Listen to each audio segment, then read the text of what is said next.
Woo, crazy, crazy. Okay.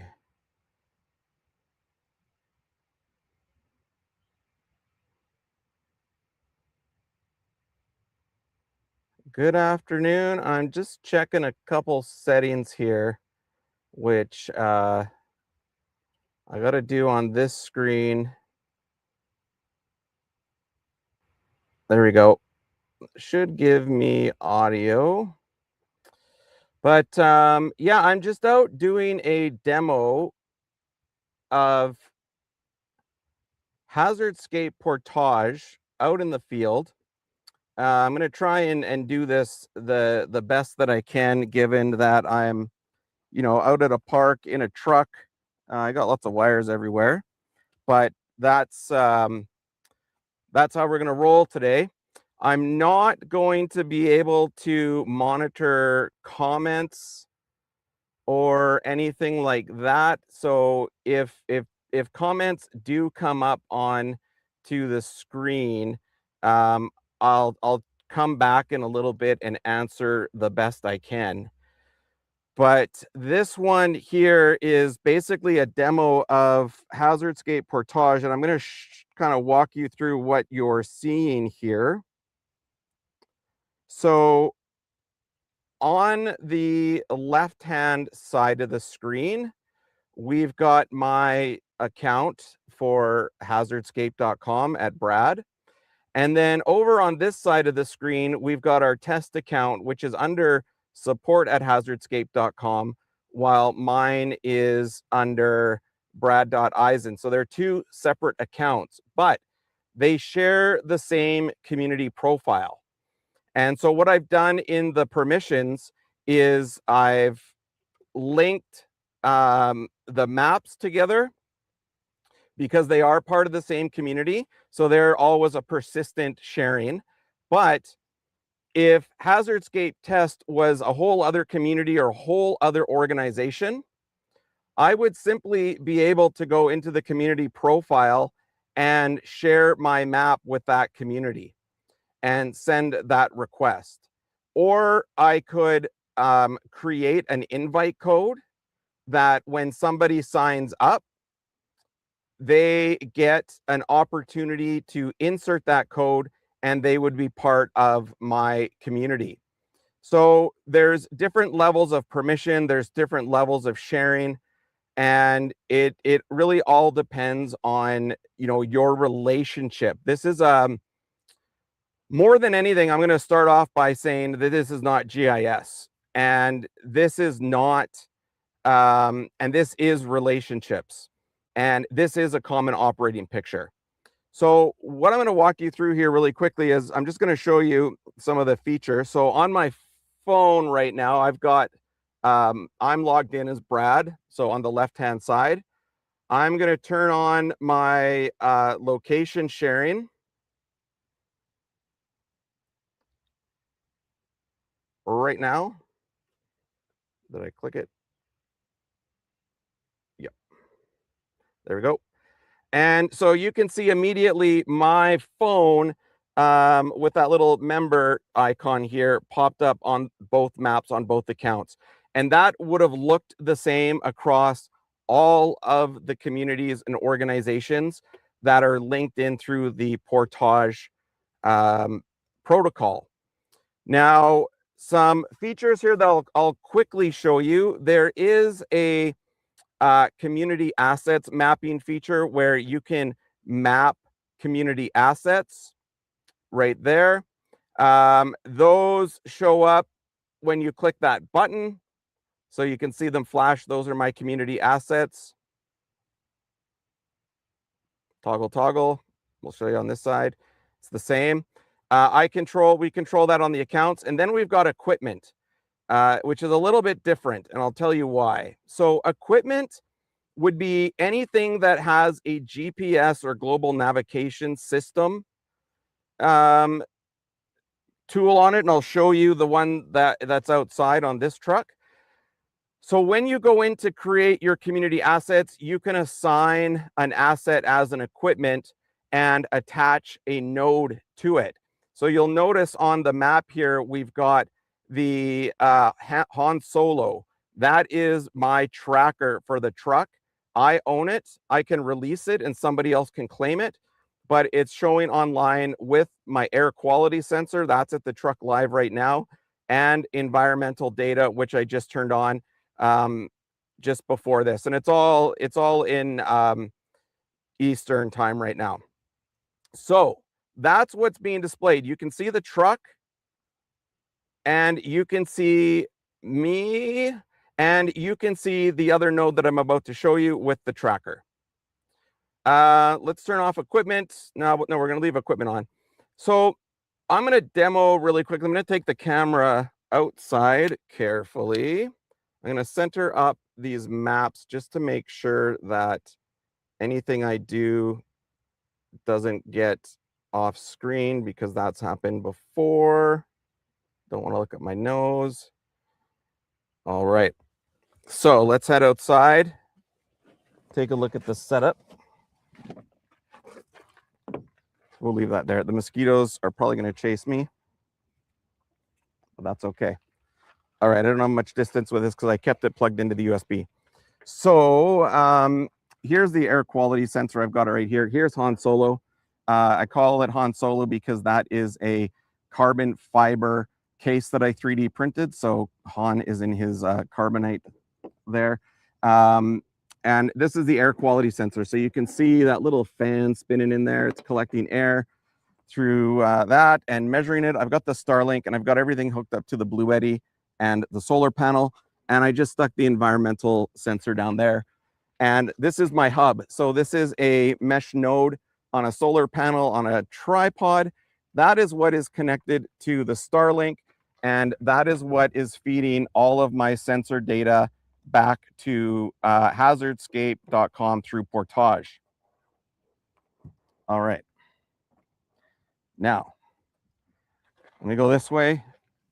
Sorry, and if you're just joining and you've sent comments, I'm not going to be able to read them while I'm out here, but I will get back to them fairly shortly. So I'm going to do one quick check to make sure that everything on the screen looks good. And I'm just going to do a quick test. So what you're going to see me do is I'm going to do a test waypoint. I'm going to place it right beside us. And there you go. So I just did that on my phone.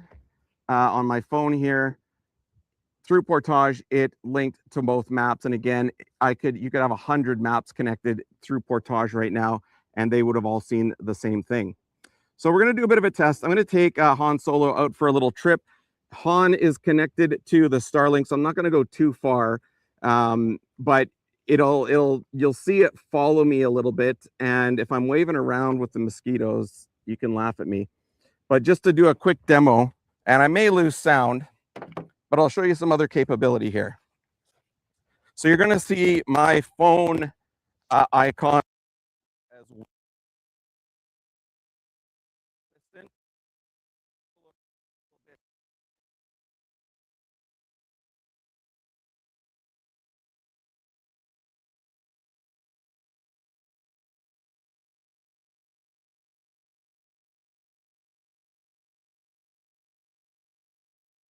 So I found a fire.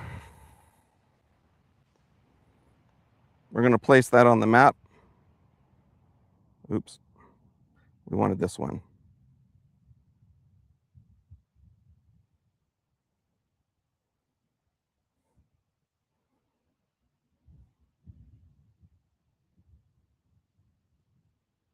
There we go.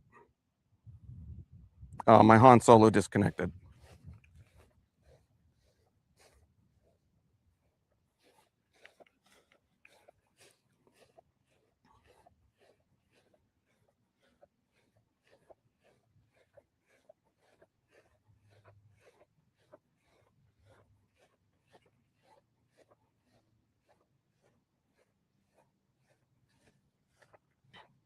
All right, I don't know if you had my audio out there, but for whatever reason, Han Solo disconnected for a second. I could have gotten too far away for the Wi-Fi connection, but let's just I'm just going to take a quick look and diagnose that here. really fast and see what happened there.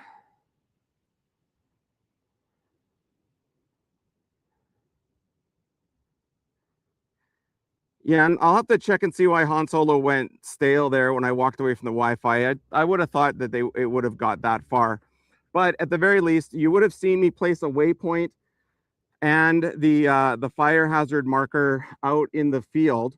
So you can basically do that from anywhere. If you were linked into the system, either on both maps, you would be able to put in real time assets, equipment, personnel that are moving in. And you would be able to share that and link that real time common operating picture across all of a community or with mutual aid partners and things like that.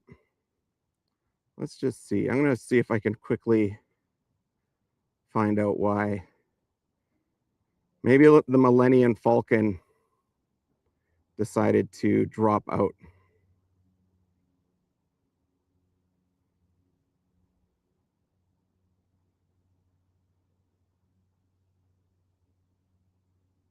Oh, I don't have a connection. Let's just see here. Ah.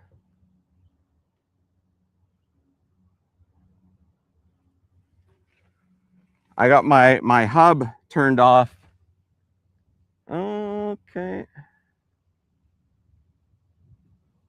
See if it comes back on. I don't know why it would have turned off. It's on solar with a battery pack, and I know there's a ton of power on it, but the lights were off. So we'll see if it comes back up here, and we'll try. We might move Han around again. But yeah, basically, even if I'm standing here at my vehicle, there we go. Han is back on. Let's try that again. Okay, we're gonna walk over here.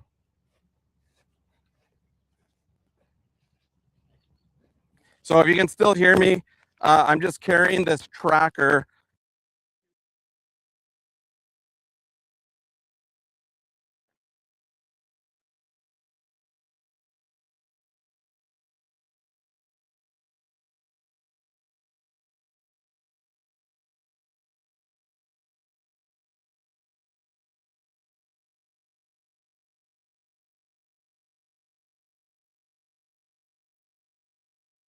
We'll see.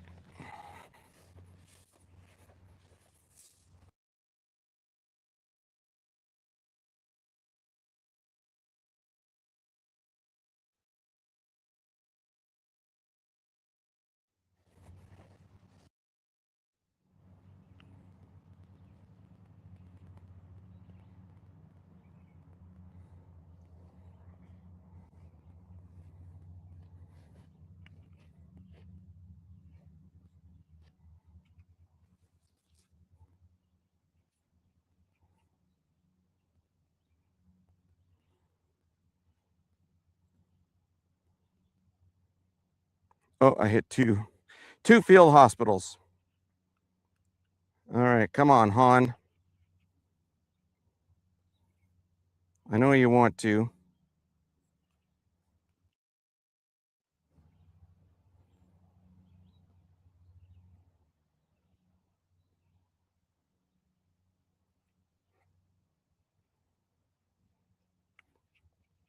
We're gonna stay out here until Han connects. Hopefully, I'm getting through to you.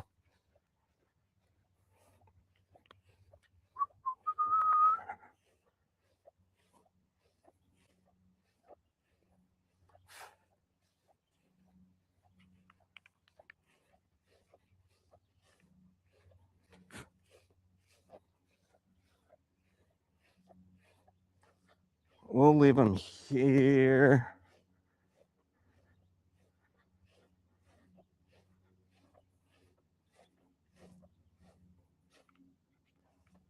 Leave another marker.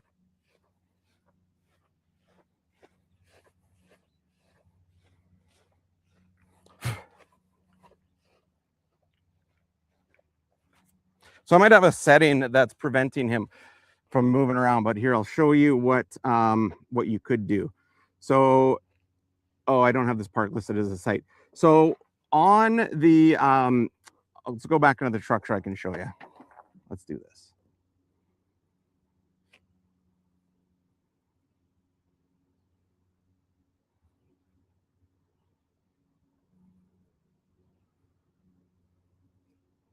I'm gonna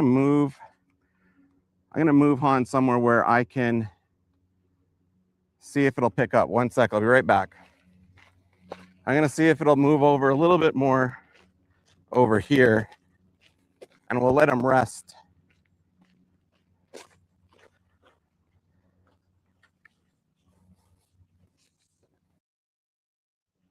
Oh, there he goes. Okay, he's just catching up.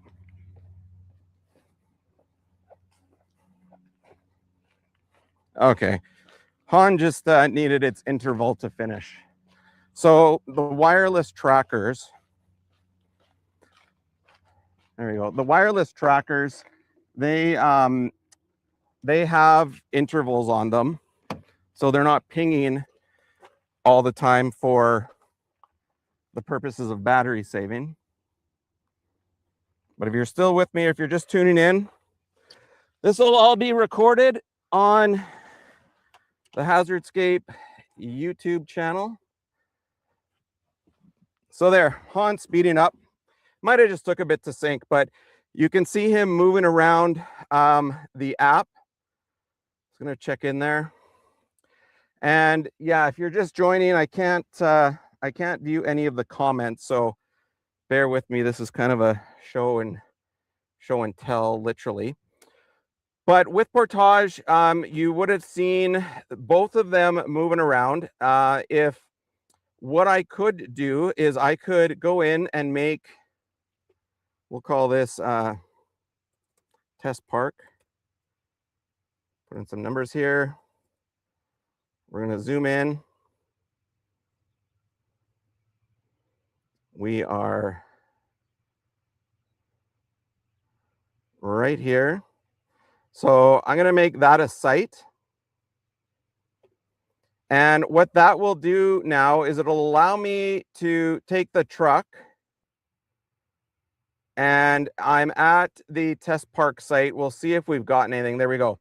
So what it's doing is you can now download a PDF or a Excel file of, so if we save the draft ticket, what that is you can open it up, and now you'll see for this site, within the geofence of 150 meters, wherever Han Solo is, or however long Han Solo is in that geofence, we will get location data. Now, if I open up this CSV, it won't open up because I'm just sharing. Oh, it might actually if I have it on here. Let's see.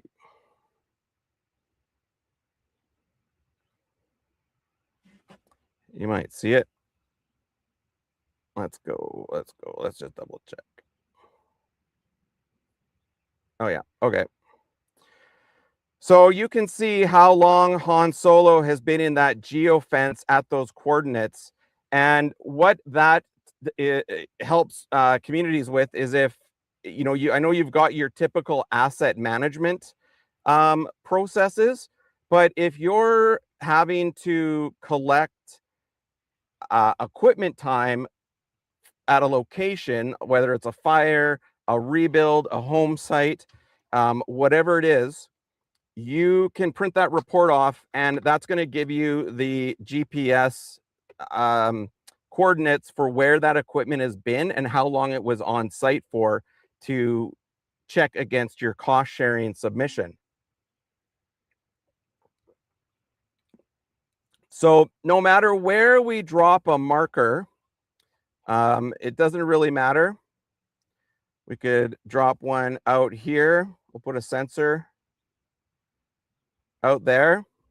You're going to see it appear here. And that's going to happen across the common operating picture. And again, we can turn that off, or we can turn on community assets that were pre-plotted and put them in the mix. And the nice thing is, if we pre-planned a shelter, we can remove it in community assets and reassign it to a new location. So again, you're getting that real-time ability to change.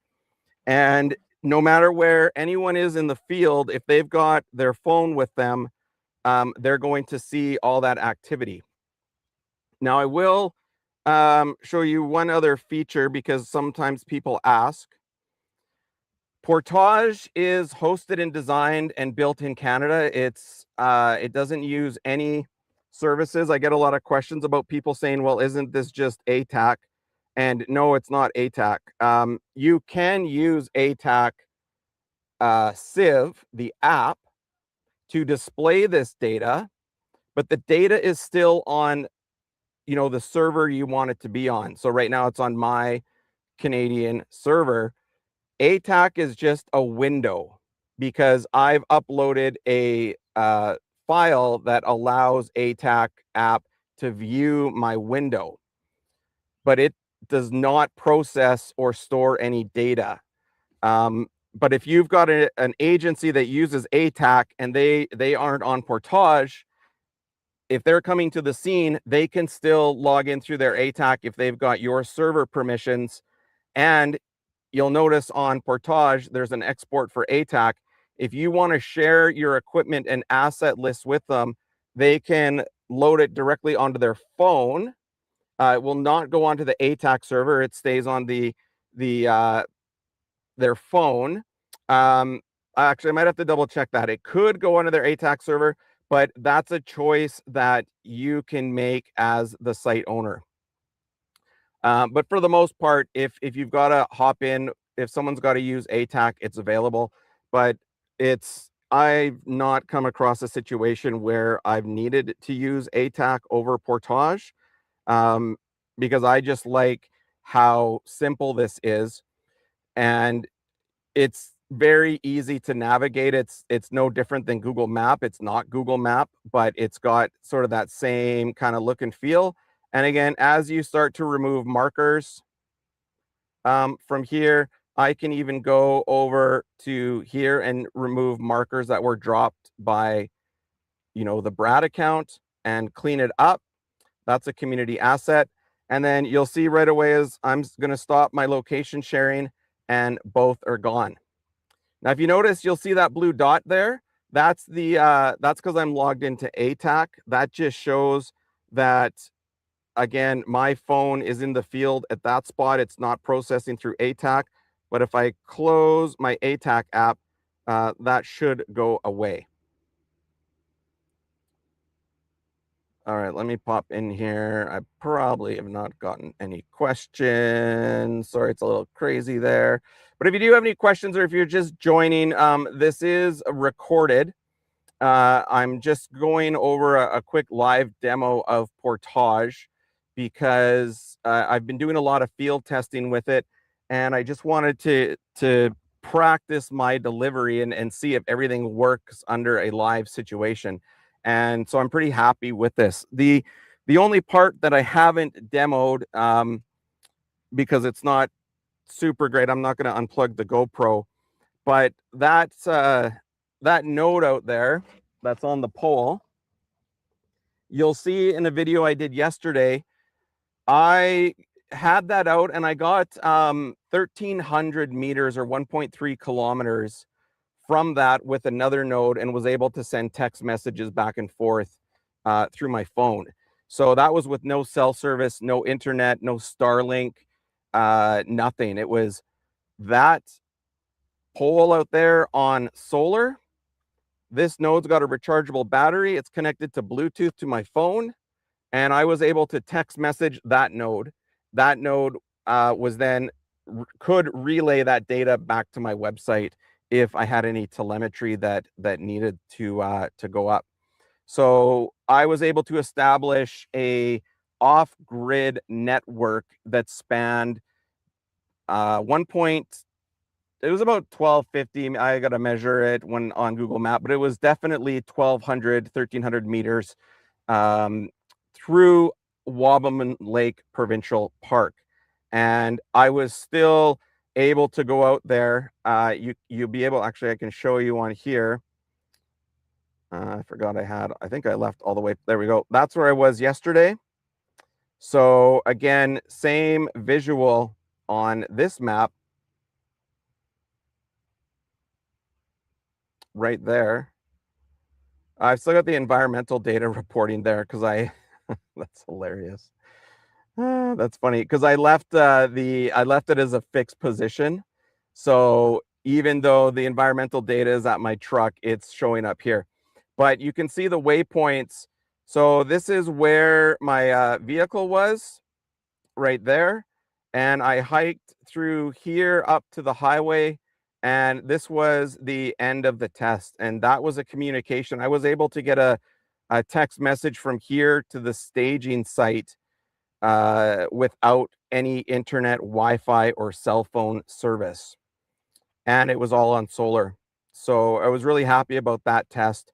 That's just another feature that we're standing up for communities that want to have a totally off-grid experience with all of this. And the next step is actually going to be doing away with ISPs and internet service providers and cell phone providers totally through the development of a Wi-Fi Halo node that is going to splash kind of like a low range network over an even larger area and allow for more better connectivity. All right. I don't think I can see comments coming in off of this platform, but yeah, if you do have any questions or you want to take a look at it, you can head over right now. I've actually got to change that because it's actually now hazardscape.com.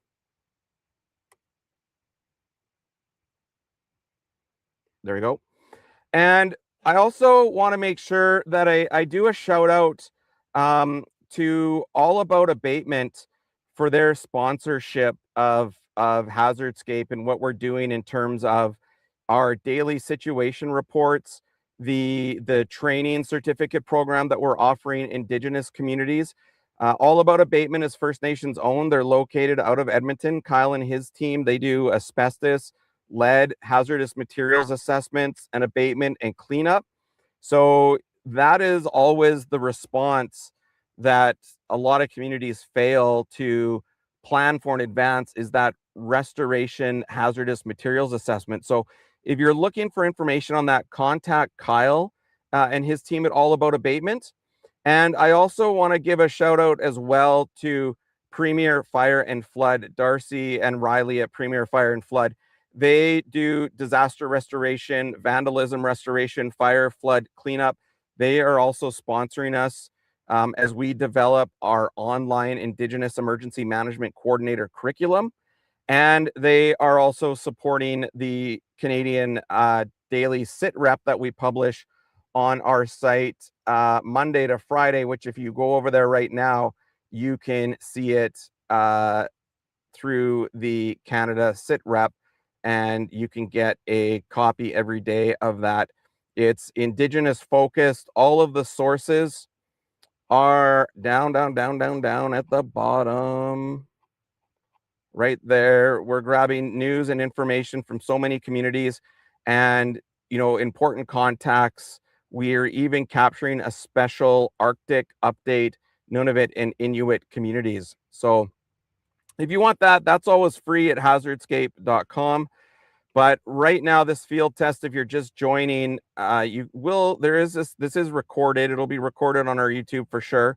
We're just doing a demo of Portage, which is a sharing protocol for real-time common operating picture. And I just did a demo of that, so you can see the recording on it on our YouTube channel. It'll probably be on our Facebook up for a little while and LinkedIn for who knows. But yeah, thanks for tuning in, whether you were with me live. Sorry I didn't get to watching the comments, and I will get to them if there were any. And if you do need any more information or want a more in-depth demo or access, please send me a direct message, or you can email me at brad.eisen@hazardscape.com. Otherwise, as always, know your hazardscape and stay prepared.